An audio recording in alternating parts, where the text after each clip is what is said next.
Voltando, olha só que maravilha. O que que eu fiz aqui, né, gente? Eu risquei a parada toda, Jesus. Deixa eu apagar aqui. Que desordem, pronto, olha aqui. Vamos continuar então para analisar o se então em matemática, né? Ele tem essa característica aí da lógica proposicional, vem de lá, né? Mas aqui o contexto que a gente vai utilizar não é apenas o contexto dentro da lógica proposicional. A gente não vai fazer as demonstrações usando só verdadeiro e falso, utilizando os conhecimentos de lógica. A gente vai utilizar os conhecimentos em matemática, certo?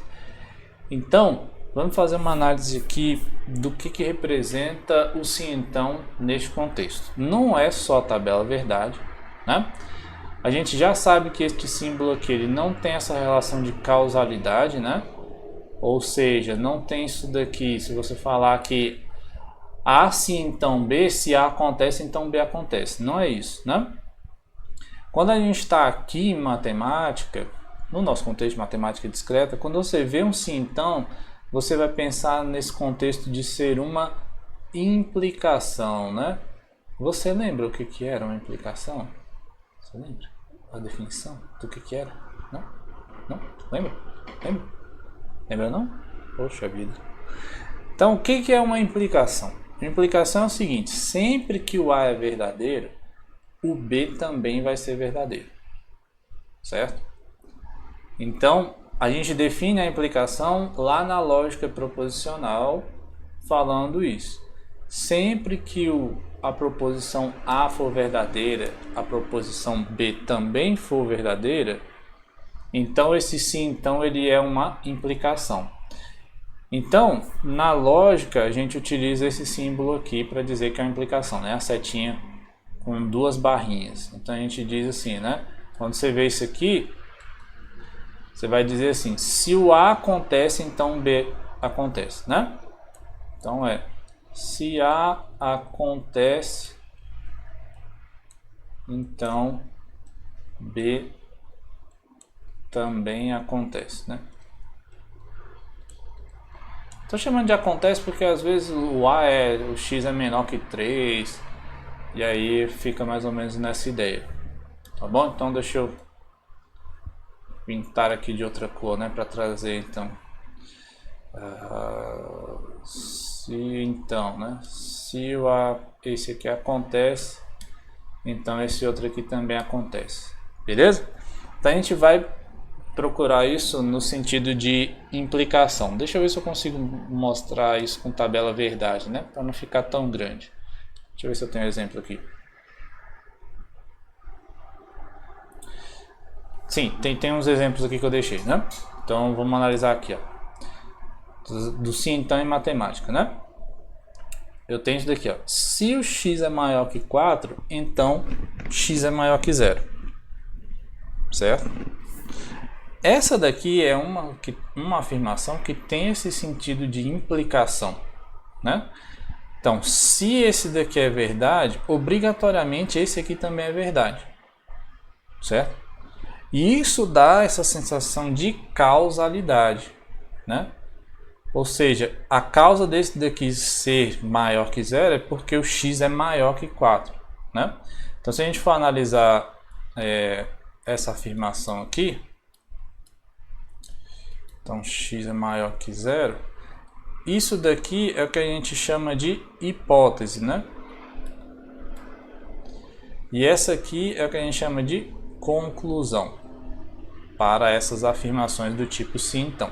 Então, se a hipótese acontece, a gente vai ter uma conclusão, certo? Sempre em matemática, a gente vai pensar desta forma, quando a gente vê essas informações relacionadas pelo sim, então, certo? Então, simbolicamente, a gente teria assim, né? Se o x é maior que 4, então o x é maior que 0, né? Então esse símbolo aqui já é o sim então de implicação, certo? Tranquilidade, então é uma implicação. Boa? Outro tipo de implicação, né? Se x é maior que y e y é maior que z, então x tem que ser maior que z. Essa daqui também é uma outra implicação. Certo? Tranquilão? De boa? A outra aqui, né? Tratando apenas no contexto das notas. Se minha nota final é maior que 6, então eu estou aprovado em matemática discreta. Certo? Aqui a gente tem que fazer uma restrição no contexto, né? Tem que restringir o contexto aqui. Por quê? Para você ser aprovado, além da nota, você ainda tem que ter a frequência, né, maior que 75%, certo? Tranquilão? De boa? Vamos fazer uma análise, não sei se dá para fazer uma análise dessas daqui como uma tabela verdade, né? Porque para fazer tabela verdade eu ia ter que botar todos os 4 significados e já estamos com 6 minutos, acho que não dá tempo, tá? Mas enfim, a ideia é o sim então, né, no sentido de uma implicação, certo? Você vai pensar no que? Sempre que isso daqui é verdadeiro, obrigatoriamente a conclusão tem que ser verdadeira. Essas são as afirmações que a gente tem em matemática quando a gente usa o sim então, certo? Belezura? Então, o outro conectivo que a gente usa bastante, né? O se e somente se, tá? Então, você pode pensar na combinação de duas implicações, né?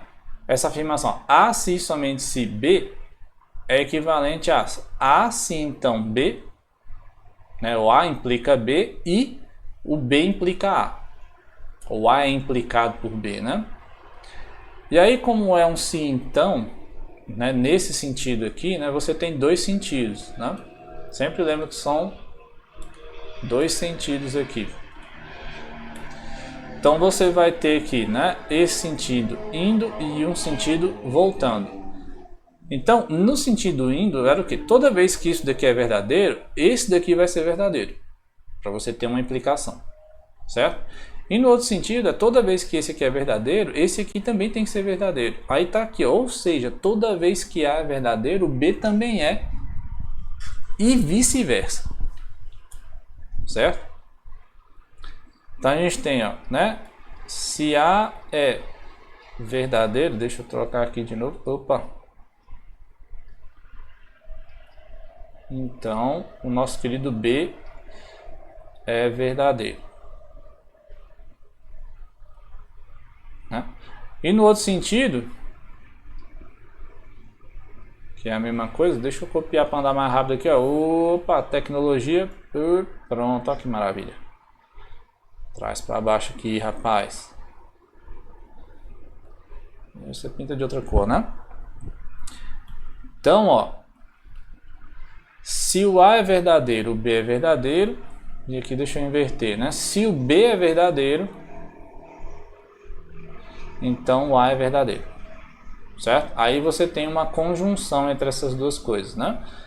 Se A é verdadeiro, então B é verdadeiro. E se B é verdadeiro, então A é verdadeiro. Ou seja, os dois têm que ter o mesmo significado verdadeiro para você considerar isso um se somente se, certo? Vamos lá, exemplos que a gente utiliza dessas duas coisas aqui em matemática, né? Ó, estou aprovado em matemática discreta se e somente se minha nota final é maior que 6 e minha frequência é maior ou igual a 75%, certo? Então você poderia pensar aqui, né? Aprovado em matemática discreta como sendo a afirmação A. E essa aqui, né? Nota final. Ficou muito pequeno, né? E esse outro aqui como sendo B. Então você tem lá que a sua aprovação só vai estar condicionada a acontecer esse evento B. Ou seja, você vai ficar aprovado em matemática discreta, né? Se você, vamos pensar aqui nos dois, né? Deixa eu botar aqui assim. Então você tem Se você está aprovado em matemática discreta, então a sua nota final é maior ou igual que 6 e sua frequência é maior ou igual a 75%. Certo? E você tem no outro sentido também. Porque se a sua frequência é maior que 75% e sua nota é maior ou igual a 6, você, né, está aprovado em matemática discreta. Certo? Outra afirmação no sentido de cálculo, né? Ó, o limite da f de x existe se e somente se os laterais existem e são iguais. Certo? Então, se os limites laterais existem e são iguais, o limite da função existe, né? E é igual ao valor dos limites laterais. Se o limite existe, é porque os laterais existem e são iguais. Então, é uma afirmação do tipo se, somente se, né? Aqui eu vou botar, não vou botar esse sinal aqui não, vou botar aquele sinal de equivalência, né? Para ficar mais bonito. Essa equivalência lógica, né? Aqui, ó. Equivalência lógica, né? Você tem a mesma interpretação aí dessas duas coisas, certo? O outro, ó, o número A pertencente a Z é par se somente se é divisível por 2, né? Você vai dizer que o número é par se 2 divide ele, e se 2 dividir o número, ele é par, né? Tranquilidade? Então, você pode pensar ainda em tabelas verdades, né? Para tentar aí trazer a lembrança para o seu cérebro do que é, mas a gente vai lidar com uma interpretação mais forte, né? A gente vai lidar com a interpretação de implicação, tá? Então não é só montar a tabela verdade, é implicar. Sempre que um for verdadeiro, no primeiro, a conclusão vai ser verdadeira. E no se somente se, a gente vai ter o sentido de que a afirmação é verdadeira apenas quando ambas são verdadeiras, né? Ou quando ambas são falsas, certo? Belezura? Então o vídeo já está com 12 minutos aí, eu vou parar aqui até porque o próximo tópico vai ser as demonstrações diretas, né? Como é que a gente demonstra isso fora das tabelas verdades, usando nosso conhecimento de matemática, certo? Então fiquem bem, se cuidem e até mais. Qualquer coisa, volta o vídeo, pausa, anota suas dúvidas e me pergunta depois, viu? Abraço!